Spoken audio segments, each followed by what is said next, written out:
थाना में 7 मई को एक FIR हुआ था, जिसमें जो रानी कुमारी है, जो CMPDI की स्टाफ है, उनके घर से चोरी हुई थी सोने के गहने की सब।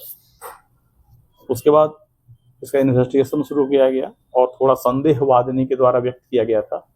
उसके बाद जिसके ऊपर संदेह व्यक्त किया गया था उसका सारा इंट्रोगेशन हुआ, सब कुछ हुआ, उसने डिनाई किया कि नहीं हम पर ये झूठा आरोप लगा रही है। लेकिन फिर बाद में जब पुलिस ने इन्वेस्टिगेशन किया तो पता चला, इसके जब अकाउंट स्टेटमेंट को एनालाइज किया गया तो लगा कि कुछ सस्पिशियस ट्रांजेक्शन है। उस ट्रांजेक्शन को पुलिस जब खंगालने लगी तो अल्टीमेटली पता चला कि जिस पर संदेह था वह भी CMPDI की स्टाफ है। उसने चोरी की, चोरी में कुछ जेवर उसने कुरियर से हैदराबाद भेजा। हैदराबाद के एक आदमी को उस जेवर के आधार पर लोन दिलवाया और उस लोन का पैसा वापस भी ट्रांसफर आया। और वह लोन का भी जो पैसा ट्रांसफर हुआ वो भी 4-5 चैनल से। वो जो है मोटा आनंद ने लोन दिया मुथूट फाइनेंस में, गोल्ड लोन। मोटा आनंद के खाते से वो कृष्णा बहादुर खाते में गया, कृष्णा बहादुर से कृष्णा थापा के खाते में गया, वहां से फिर रितेश टोपो वो भी CMPDI के सब उसके खाते में गया, और तब अल्टीमेटली जो चोरी की थी उसके खाते में गया। तो बहुत ही मेहनत करके इन लोगों ने फिर इस जेवर का फर्जी बिल नेपाल में बनाया गया।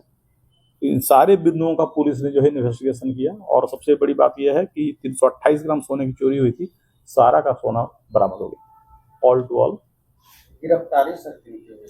गिरफ्तारी अभी तक जो हुई है वो कविता शर्मा जिसने चोरी की थी, और उसके हस्बैंड विकास बहादुर, इसके दूसरे हस्बैंड है, ये अनुकंपा पे नौकरी करती है CMPDI में कविता शर्मा, और ये शेफ है हैदराबाद में, इसका जो सेकेंड हस्बैंड है।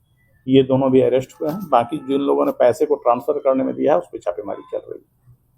उन लोगों के ऊपर कोई एक्शन होगा, एक्शन होगा, क्योंकि आप किसी के चोरी किसी पैसे को ट्रांजेक्शन में मदद करते हैं तो वह भी एक ऑफेंस है।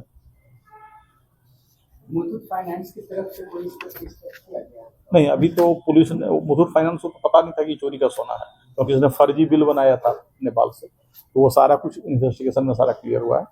पर है क्या कि सारा का सारा सोना रिकवर हुआ, और एक ने जो सामान्य चोरी को उसने बड़े ही लेयर में कुरियर से कुछ गोल्ड को भेज देना, उससे लोन लेना, लोन चौथा आदमी ले रहा है और चौथे से तीसरे दूसरे होते हुए चोर तक पहुंच रहा है। ये बड़ा ही एक शातिराना अंदाज में इस महिला ने काम किया और उसके हस्बैंड ने। शुरुआत कैसे हुई महिला की चोरी करने की, क्या कर रही घर हाँ, एक ही कॉलोनी में दोनों रहते हैं, अगल बगल दोनों रहते हैं। और ये जो वादनी थी उसका पूरा संदेह था कि इसने चोरी की, उसमें उसका मूवमेंट उस तरह से था, तो एक संदेह था। लेकिन संदेह के बाद इंट्रोगेशन करने पर कोई एविडेंस नहीं आ रहा था। लेकिन जब बहुत मेटिकुलसली जब उसके अकाउंट का डिटेल एक एक एंट्री देखी गई, हर एक एंट्री को जब पुलिस ने चेक किया तब पता चला कि एक एंट्री सस्पिशियस है, और वहीं से फिर क्लू मिलता शुरू हो गया।